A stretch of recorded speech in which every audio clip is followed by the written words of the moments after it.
अस्सलाम वालेकुम दोस्तों, मेरी तरफ सब लोग खैरियत से होंगे। 13 अप्रैल से पहले सऊदी अरेबिया लीव कर दो, नहीं तो आप पर ट्रैवल बैन लग जाएगा, नहीं तो आप पर 5 साल के लिए बैन लग जाएगा। इस तरह की कुछ वीडियोस, कुछ फोटोज़ और कुछ मैसेजेस मुझे रिसीव हुए हैं मेरे फ्रेंड्स या रिलेटिव्स की तरफ से। तो जब मैंने इस पर सर्च की तो मुझे कुछ सोशल मीडिया पे वीडियोस मिली जिसमें सब बात कर रहे थे कि आपने 13 अप्रैल से पहले कंट्री लीव करनी है, सऊदी अरेबिया को लीव करना है आपने। फिर इस पर मैंने कुछ और सर्च किया, मैंने गूगल पर जाकर लिखा कि news channels in Saudi Arabia, तो मुझे कुछ 15-20 न्यूज़ चैनल्स मिले। तो मैंने जब उन पर सर्च किए तो उनका इंग्लिश और उर्दू और अरबिक मैंने सारा सर्च किया, मुझे कहीं पर जाके इस तरह की कोई न्यूज़ नहीं मिली। फिर इसके बाद मैंने यूट्यूब पे सर्च किया तो वहाँ पर 1-2 लोगों ने बताया हुआ था कि न्यूज़ फेक है। उसके बाद मुझे एक आर्टिकल मिला, मैं आपसे आर्टिकल शेयर करता हूँ। ये वेबसाइट है visasaudi.sa.com। ये सारा आर्टिकल आपने रीड कर लेना है। मक्का जाने से पहले आपने उम्रा वीज़ा चेक करना है अपना, उसकी वैलिडिटी चेक करनी है। इन्होंने ऑलरेडी रिस्ट्रिक्शंस अनाउंस कर दी हैं जो उम्रा वीज़ा को अफेक्ट करती हैं।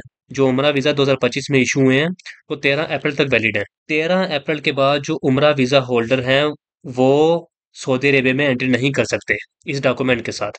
आपने 29 अप्रैल तक सऊदी टेरिटरी को लीव करना है, आपने यहाँ पे लिखा हुआ है साफ इन्होंने यहाँ पे। इस डेट के बाद इम्पॉसिबल है उम्रा परफॉर्म करना। अब यहाँ पे एंट्री और एग्जिट डेडलाइन यहाँ पे लिखी हुई इन्होंने, जो मैंने आपको ऑलरेडी एक्सप्लेन कर दी है। जिनके पास उम्रा वीज़ा है वो बिफोर 13 अप्रैल एंट्री करेंगे और बाय 29 अप्रैल तक कंट्री लीव करनी है उन्होंने। The new type of visa tourist and उम्रा अप्रैल 25 टूरिस्ट वीज़ा। ये कुछ नेशनलिटीज है जिनको ये वीज़ा इशू करते हैं, जिसके अंदर जो इन नेशनलिटीज के होल्डर्स हैं French, European and American passport. ये जो नेशनलिटीज हैं ये उम्रा वीज़ा की बजाय ये नेशनलिटीज टूरिस्ट वीज़ा अप्लाई कर सकती हैं। इस टूरिस्ट वीज़ा के लिए कुछ कंडीशंस हैं और पासपोर्ट की वैलिडिटी है एंड अदर डॉक्यूमेंट्स। ये इन्होंने सारा आर्टिकल लिखा हुआ है, आप पढ़ लेना इसको अच्छी तरह। ये जो बात की इन्होंने कंडीशंस लिखी हुई है नीचे इसकी। अब ये कंपैरिजन यहाँ पे इन्होंने कुछ लिखा हुआ है। उम्रा एंड हज 25। उम्रा visa valid until 13 April 25। Entry deadline 13 April 25 for उम्रा visa holders. Release date 29 April 25।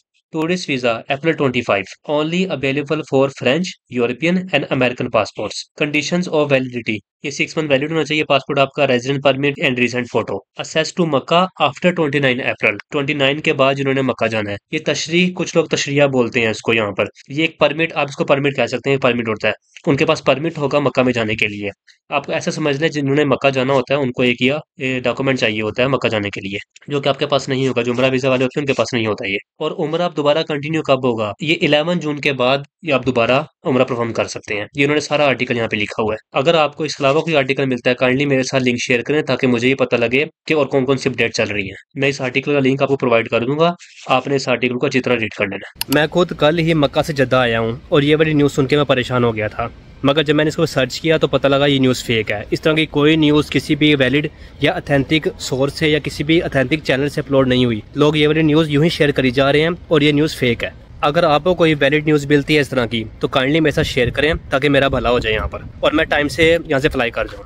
और एक और चीज़, जिन लोगों ने 1 year multiple entry visa apply किया हुआ है और उनको वीज़ा रिसीव नहीं हुआ, अब सारी जो उनकी एप्लीकेशन पेंडिंग है वो सारे केसेस अब हज के बाद न्यू रूल्स के मुताबिक ही वीज़ा इशू किए जाएंगे।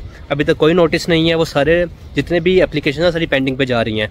उन सब का नोटिस अब आएगा हज के बाद। और वो जितनी एप्लीकेशन पेंडिंग है वो सारे न्यू रूल्स के मुताबिक, जो न्यू रूल्स आएंगे उसके मुताबिक ही आपको इशू किए जाएंगे। उसके अंदर कोई फिक्स नहीं है, मल्टीपल एंट्री वीज़ा फिक्स नहीं है।